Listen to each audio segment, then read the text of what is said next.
I've met people who are HIV positive, and I do believe that HIV positive, any person who is HIV positive still deserves a normal life. They still deserve to be able to date, to be able to marry.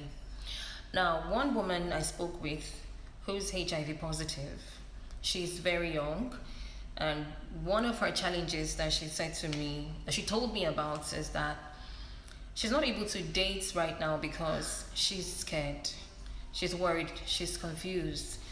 I mean, she doesn't know how to, walk into a relationship knowing her status, even though she's on her drugs, her routine drugs. Now, for the married people who are HIV positive, you're already married, they can stay with their partners and be good.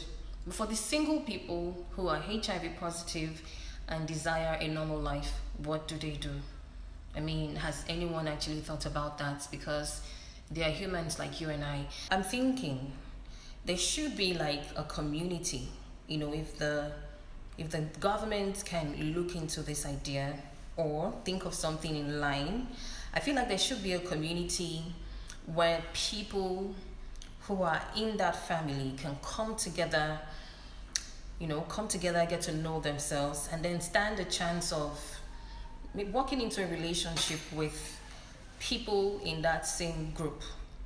Now, already there's a database, because they have to take the information of the person and get you registered before you can start taking the drugs, which are obviously free. So I feel like with that database, with that information at the national level and at the state level, they should be able to do something. Have like some kind of community where people who are positive of what I'm talking about can come together, know themselves, and make it easier for them to mingle, especially the young ones who are single, because what do you expect them to do? They're not going to be single all their lives. They're going to get into relationships anyway. And a lot of them, because of stigmatization and this our society that loves to judge people, the fear attached to stuff like that, may not want to open up to the person that they equally like.